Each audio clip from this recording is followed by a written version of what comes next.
There is nothing wrong with your radio. Do not attempt to adjust the volume. We are controlling the broadcast. For the next hour we will control all that you hear. You are about to experience the knowledge and insights of the Media Mothership. Yes, this is Media Mothership here on Edge Radio 99.3 FM.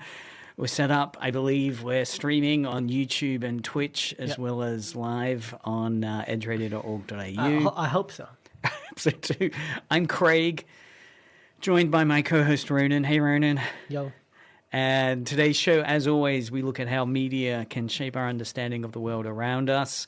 Message in if you have any thoughts, existential moments, moments of agreement or disagreement on 04 888 11 707, or send us a message on the chat, YouTube, or Twitch live stream. Media chat. Mothership. Media Mothership. Just find us by searching Media Mothership.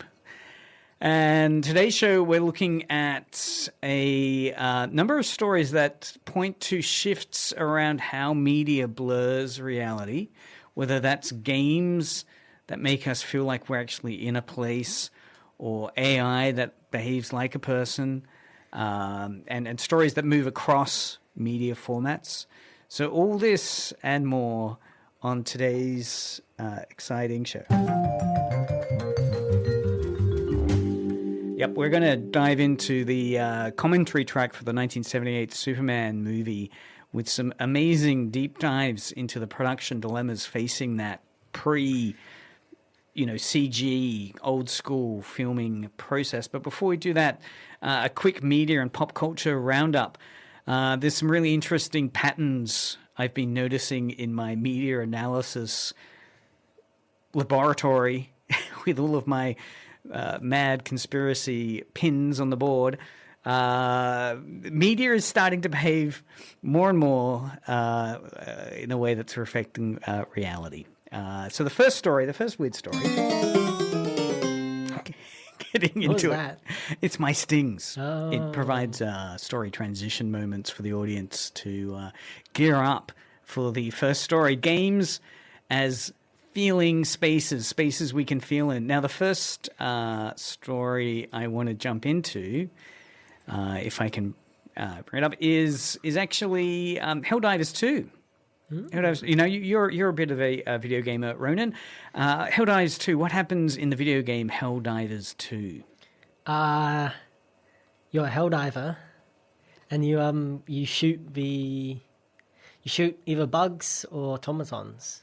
Yeah, so it's or Luminids, yeah. Because it's like you got like a third, a third-person shooter. Yep, third-person shooter.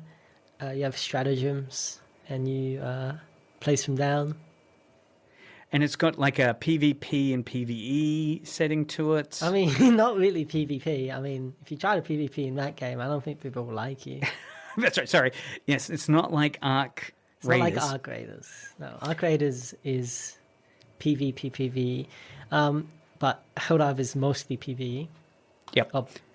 Just you don't get anything from PvPing in Helldivers. So the main interesting bit of news that I've come across from the website Rock Paper Shotgun is Helldivers 2 isn't a cozy game, but the tranquil forests and beefed up exosuits of its latest patch might convince you it is. So we've talked a little bit before in the past about cozy video gaming. Do you ever play any cozy video games? Stardew Valley. Stardew Valley, right? So these are games that don't have a lot of processing knowledge you need to bring to bear. They're not overwhelming. They're kind of meditative and like coloring in books. In a way. Now, Helldivers 2 definitely is not a cozy game, right? It involves shooting and killing bugs and robot beings and squid invaders, and it's really quite stressful, although you are playing in a PvE way with a team that's helping to defeat the environment. But what's interesting here in a piece about it is that in the latest patch, it's introduced deceptively serene forest biomes. All right. So what are the current biomes, worlds that are in Helldivers? We've got like a desert biome, Yep. a snow biome, a jungle biome, a desolate like rock biome. Yeah. Yeah. So now they're doing a forest biome, and the idea is that it's going to be a calm backdrop before players inevitably face swarms of space monsters. Alongside this environmental shift, the update has massively overhauled the game's exosuits. Right, exosuits. This is new to the game, right? And I think there was a lot of backlash that they weren't beefed up enough. They were getting killed too easily in the exosuits. You've ever played with the exosuit? Because they did the tanks recently. So anyway, they're trying to do this. It's an interesting thing in terms of if this idea of the tranquil forest is maybe trying to create a cozy gaming space in there. The exoskeletal rework. And a surprising detail I found when reading this article was that the developers explicitly described the new forests as a place to unwind and reflect on the glory of managed democracy. I mean, we're talking about the new exosuits. We're Yes, the talking new about ones. the Patriot or the rocket one or the other one, the big ones. You know, the ones in the Oh yeah.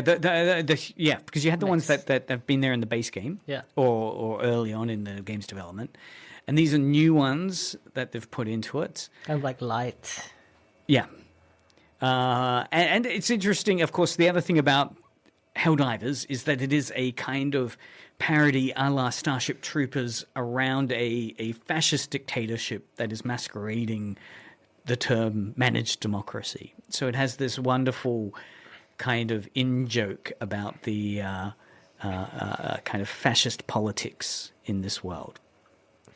So it'd be interesting to see if that does create quite a jarring thing in terms of gaming with it. I don't know. What do you think, listeners? Do you think adding a peaceful biome to such a frantic shooter as Helldivers 2 is going to make the violence feel more impactful? You're in this peaceful space and you're being violent. Or does it make you just want to find a quiet corner to hide in before the chaos starts? That's my personal approach in the game. I get carried to victory. Yeah. Next article. Yeah, those sounds. Maybe you should update those sounds a bit. I don't know, the new memes. Yeah, New maybe. meme sounds I can I use. feel like we should do some like UFO sounds. Right. More thematic appropriate. Well, we'll dig into that. I'll send Ronan as my co-host. You can dig up some UFO sounds. I think so. Yeah, I mean it's funny. It's funny making these sounds. Totally. Okay, story 2. AI acting like agents. This interesting article coming out of PC Gamer. Headlined, "Here we go again. AI deletes entire company database and all backups in 9 seconds, then cheerfully admits I violated every principle I was given. Dun dun. If you pay for car airbags and they don't deploy because they don't exist, is that your fault because you got in the accident?" Is the subtitle there. So this article is talking about an AI coding agent that was running allegedly on this company's kind of infrastructure in best practice. All right, it was this kind of high tier AI software, and they'd gone through all the checks and balances. They'd prompted it. They'd had careful prompts throughout it, and what they'd found is that it deleted this company, Pocket OS's entire production database and backups in just 9 seconds while trying to fix a minor error. So, of course, the AI came across a minor error in terms of some of the online purchasing that was happening, and it decided to nuke the website, to nuke their production database, to delete the entire thing, and they lost everything. And they... happy ending. They were able to go back to the cloud provider linked to the AI, and were able to recover this older data. But that was after 48 hours of them scrambling to try to fix it. And it's unleashed a really fierce debate around AI safety guardrails, where various companies are spending a lot of money on this. It's fascinating to me that the culprit in this story isn't a hack. It's not a hacker getting into the system or a human error. It was a trusted AI agent, the AI agent being Cursor, running on Anthropic's Claude Opus 4.6, that autonomously decided to delete everything to solve a mismatched credential error. The company's saying it followed all the vendor advice, including top-tier models, explicit safety rules, and the most marketed AI tool available. Yet the AI still violated every principle it was given. One surprising detail of this was when the founder asked the AI why it had deleted the database, the bot cheerfully admitted, "I violated every principle I was given." Oh. It's like, why did you delete everything? He's going, "You're right. I shouldn't have done that. I knew I shouldn't have done that. I know you'd prompted me not to delete things like this. Nevertheless, I did violate it." So it's like, it didn't have any hesitation. It's like it's saying, when you sometimes use ChatGPT, and then it just says, it's like you do something, it's like, "Oh, this is a poisonous mushroom." No, it's just like, I've seen memes about how it's like you take a photo of like a poisonous plant or something, and you give it ChatGPT, and it says, "Oh, it's good, it's tasty." Oh no! And then you eat it. It's like, "Oh, that made me sick, ChatGPT," and it says, "Sorry, I'm sorry, that plant was actually poisonous." Yeah, that's right. And it's like, "ChatGPT, did you actually double check and verify the evidence?" "No, I didn't." "Sorry." "That's on me. You're totally right calling me out on that. I totally maliciously gave you the wrong information." Oh, great. Thank you. All right, we went to our intro again. There you go. Oof. Okay, story three. Shakespeare and video games. Here's an interesting article from Polygon. This is William Shakespeare would have loved these video games. So it's interesting. If William Shakespeare were alive today, would he be watching the latest Netflix dramas, or would he be diving into video games like Last of Us, Final Fantasy IX? Because these games are all about Shakespeare's themes. So this story by Josh Broadwell in Polygon basically looks at how this 462-year-old William Shakespeare, right? So he'd be 462 if he was still alive today. Oh, wow. How would he have enjoyed these games, right? So he's made a list of games which draw thematic parallels between Shakespeare's classic plays and some video games. And it argues that the bard would have loved these games, right? They explore family dysfunction, political propaganda, and the darker sides of human nature, just like his own work. So let's break it down. What were some of the games that were identified in this space? I guess there were three areas we could classify it in. One was family drama. So you've got games like Claire Obscure, Expedition 33, which he said was very similar to King Lear, with its focus on messed up families, and scapegoating, and a rebellion against tyrannical father figures. So that's Claire Obscure, Expedition 33, which is a good King Lear analogy. So if you're studying King Lear in high school, college, go ahead, reference Claire Obscure. Political propaganda. Shakespeare, of course, wrote tons of plays like Richard III, which were designed to flatter the royal families, like the Tudor dynasty at that time. It's interesting. The author argues Call of Duty would nail this. I think Helldivers as well, where much like the plays about Henry and the Richards,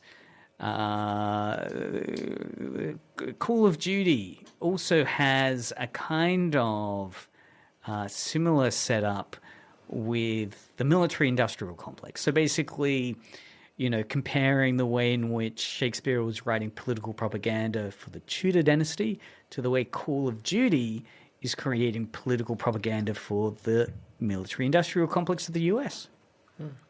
Existential themes.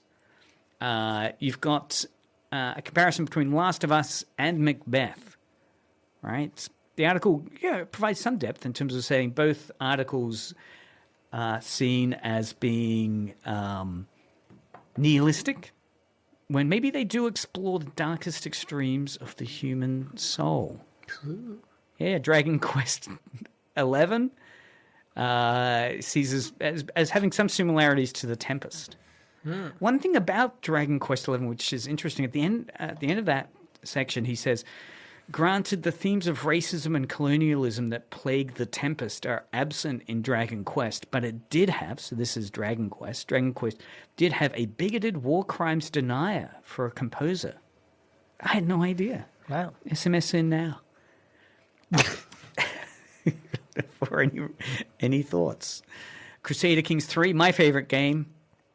Crusader Kings 3 very much sit in a Shakespearean world, right? You're talking about feudal era, the late 500s till the, when does it end? Like the 1300s, 1400s, I think. Never got through to that far. But it's very much in conversation with that space, right? Crusader Kings 3, you're playing as a king, a ruler, or a kind of unlanded lord. And it's all full of role-playing insanity that occurs. Assassin's Creed Odyssey, right? We're talking the Iliad here, Shakespeare's Iliad. Opus Echoes of Star Song is like Romeo and Juliet. Final Fantasy IX, Hamlet. Anyway, interesting idea. I like the idea. 8 games that William Shakespeare would have loved to play. True. Maybe. I don't know. Maybe I'll put that for my new gamer tag.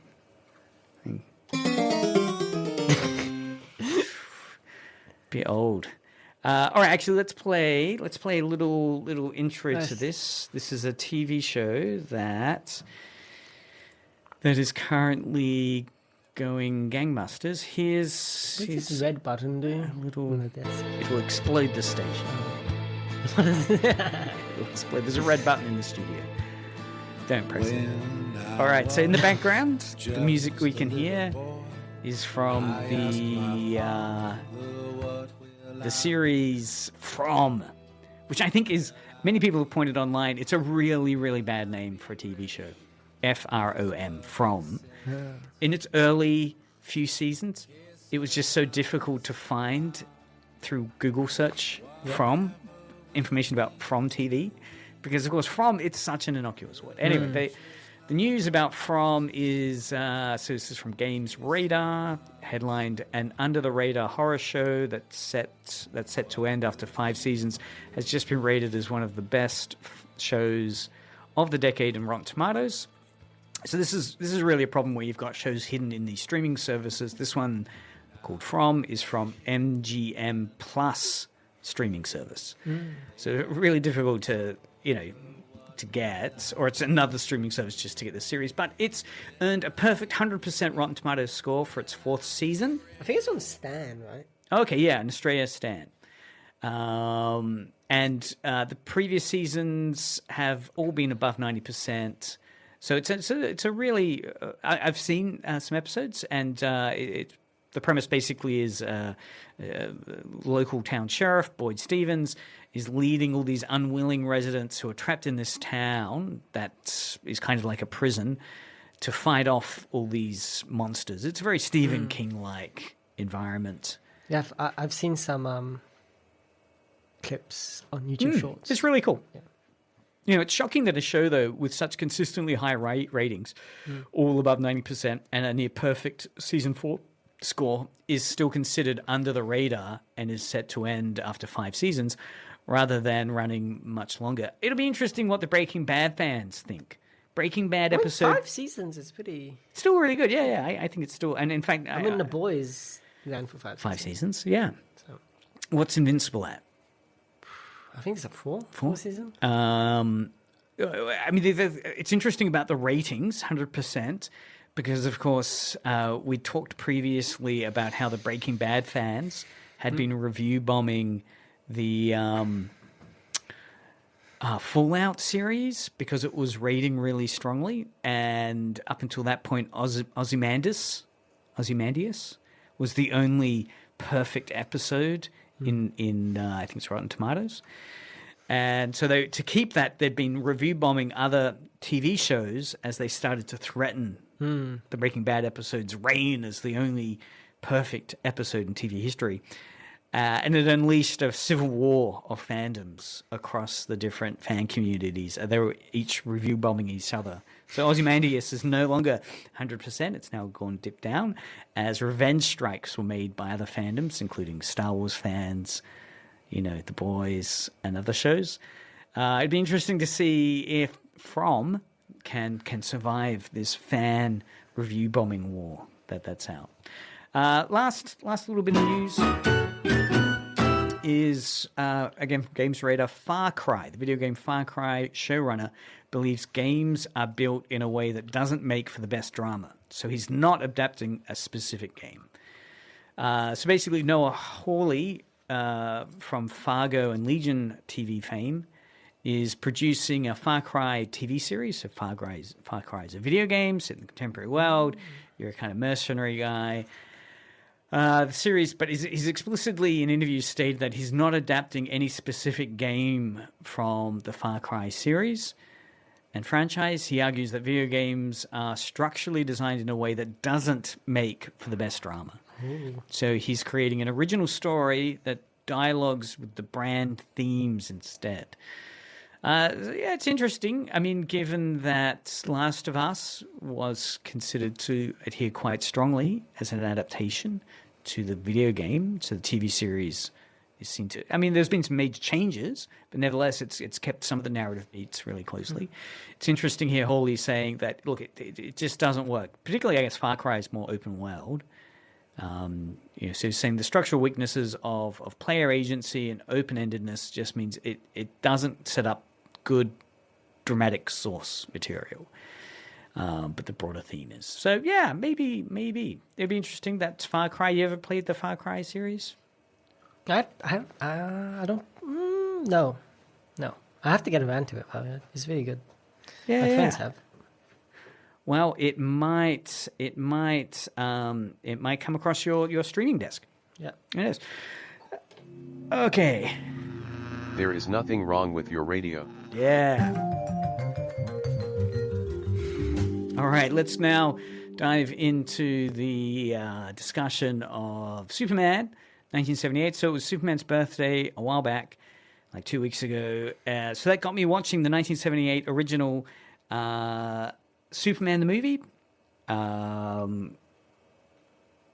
And I listened to the comic tracks on the DVD I've got, which I've not listened to before. So I was really blown away by some of the discussions that it opened up. We're going to listen here to some discussion by the production team talking about the show and what they found was really fascinating working on it. So the first little bit, again, this is the comic track of two of the producers of it, is this idea of moving away from comics to cinema. So this little piece, again, is from the theatrical version of 1978, as the two producers are talking about it. Let's listen in now to this section. Movie, which actually, I guess everybody by now knows, was called Superman on the screen. The movie was an idea that I think I came up with, and I say I think because there were so many people involved. It could have been somebody else.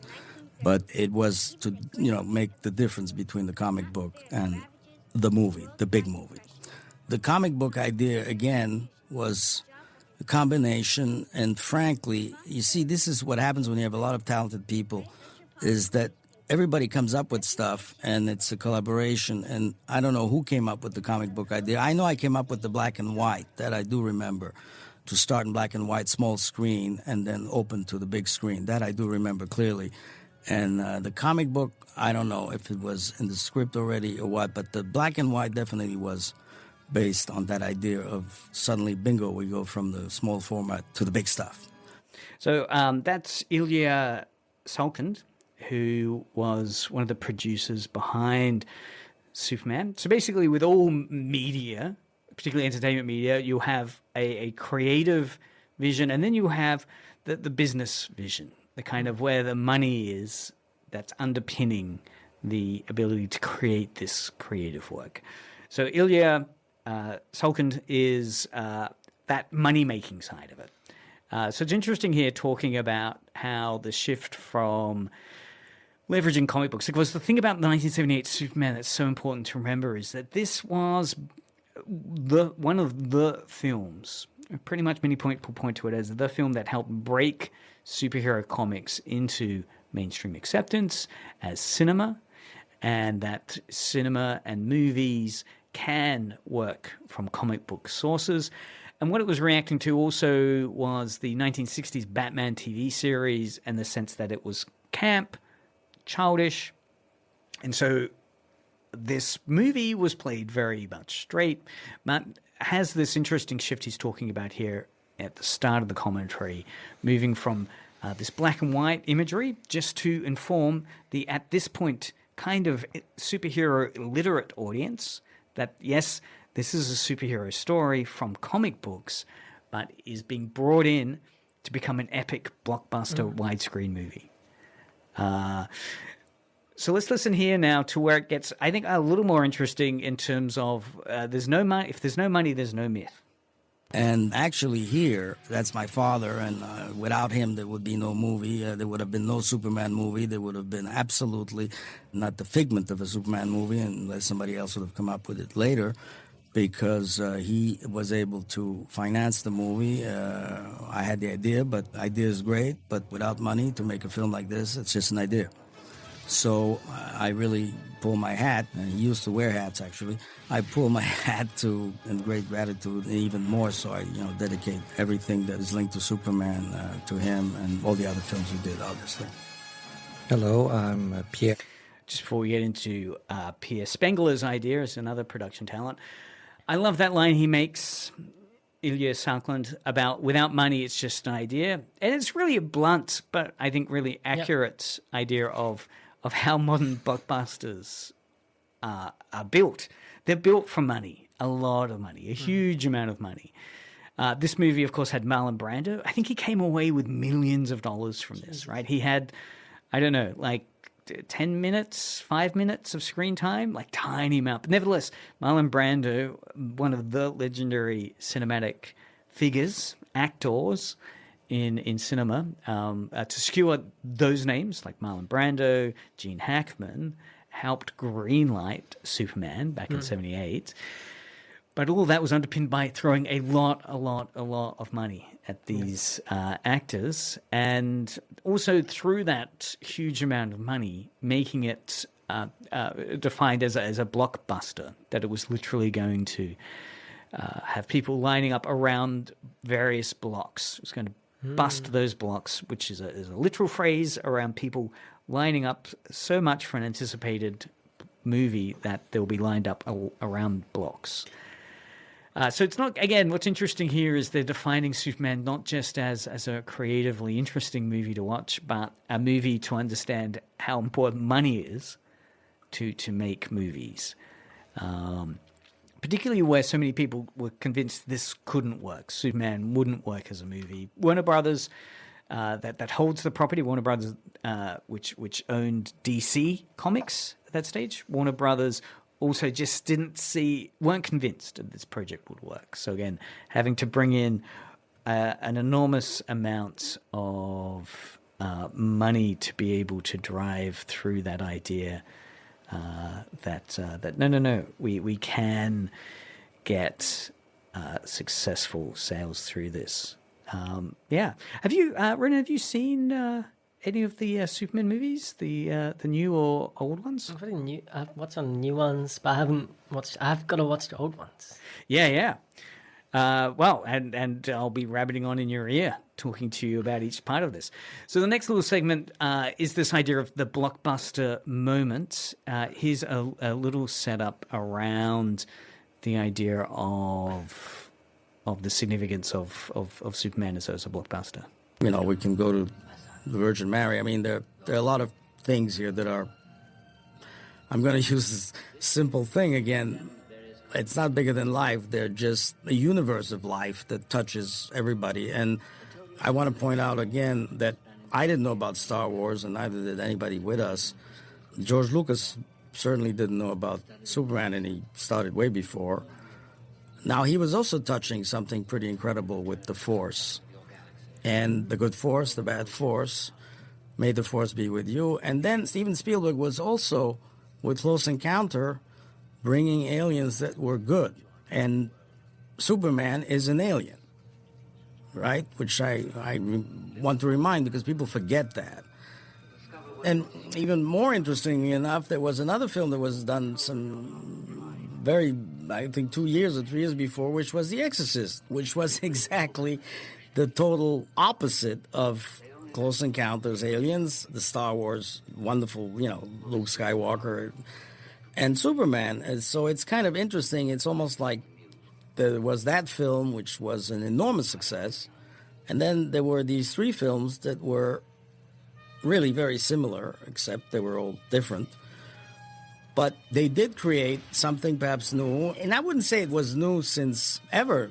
It was done before. I repeat, there were great movies done before by Cecil B. DeMille, Mike Todd, who had done Around the World in 80. I mean, it wasn't... It's just that these 3 seem to be on the same angle, which is these good influences coming from space. Now, of course, Star Wars doesn't end up on Earth, but the message is obviously clear, and it is from aliens. Or... I don't know. I mean, I think they are from Earth, and they're in the future. I mean, it's pretty complex. I mean, the talent of George Lucas is such that he has created such a universe. I'll pause it there. Interesting idea he's making there, Odin. So what he's saying here is that Superman came out in 78, right? At the time they were making Superman, they didn't know about George Lucas's Star Wars, which was filming at the same time, or had just finished by the time they were going into post-production at the time they started Superman.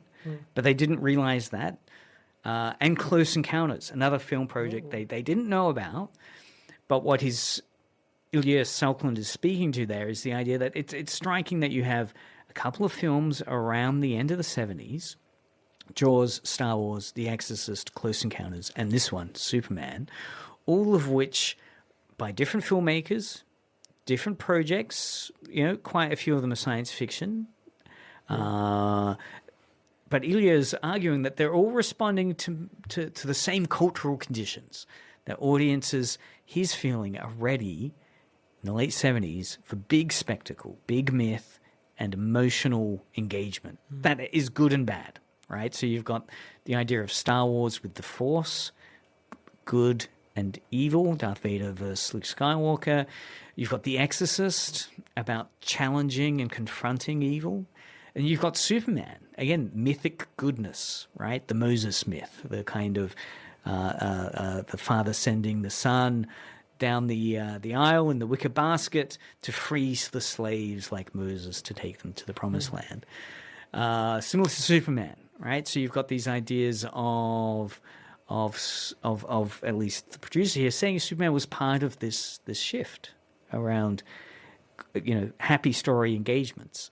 And you could point to something different, similar to Hail Mary, right? A similar thematic space about a feel-good science fiction film that has aspects of aspirational discourse in trying times. What was it about the cultural conditions in the late 70s that produced these... really fascinating engagements with myth, with spectacle? What was it that was speaking to that interest? Who knows? Well, let's listen here, though, to Building the Impossible. One of the things that Superman was sold as in 1978 was this idea is that you will believe a man will fly. So early on in the commentary track, there's this discussion of can we get people to believe that Superman can fly? CGIs, you just had to have 2 pieces of film, which then you would marry in a printer. Later on, you will see when Superman flies, we had Zoran Perisic, who had invented a whole new system called the Zoptic, which pretty much resolved a lot of our flying problems. All of those that I named shared the Oscar when the film came out, special effects Oscar. Now, again, it was a combination of talents, but it was also a combination of discovery, of trying things that were never done. Like here the costumes, which were already mentioned, and they kind of shine, they reflect. That was different. Now, again, I'm talking about the film we're seeing, but I have to go back to the genesis from that idea. So after my father came back and said, just before he goes into that, so it's interesting there again, talking about the behind-the-scenes efforts to make it believable, the experiments they were having to do to create those believable aspects of Superman, which kind of dovetails into this idea of superheroes as IP. So let's hear what he says there about the second element, where you need control over the character itself, as well as control over the technology to make Superman work. camaraderie was extraordinary, and frankly, we had a fantastic relation, him and me. In the negotiation of the contract with DC Comics, we spent 6 weeks, I spent 6 weeks in New York negotiating a clause. It was a clause called integrity of character, and how it should be approached, and it's impossible actually to, so you end up having very stringent approval clauses. As it turns out, then when we started doing the film, they did have someone who was actually the representative of Warner Brothers in London, Paul Hitchcock, was a very eminent producer, and he was designated by them to keep an eye, and after a few days they saw that we weren't out to make something wrong, that we had the respect of the character, and that would be fine. So I love that idea of integrity of character, that, part of what would ensure that they were given the creative freedom to create the movie version of Superman was that they wouldn't stray too far from the blueprint they set out in the contract, referred to as the integrity of character clause, which was a blueprint to ensure that Superman would still be identifiable as Superman, which is really, about franchise management, right? Like if you're going to order a McDonald's in Japan, when you're Australian, you want to assume that it's going to be the same basic experience of McDonald's, right? So you need that franchisee blueprint integrity thing, so much like with Superman. Warner Brothers, DC didn't want the movie to go too astray. And so this integrity of character clause, which is really interesting to hear them talk about to protect the brand. However, let's hear where the discussion goes next. I just find it's interesting in terms of where he's talking about the casting decisions around the role of Superman, and keep that idea of integrity of character in mind. Are these casting decisions really about the Superman image we have in our heads? Could we see these people being Superman?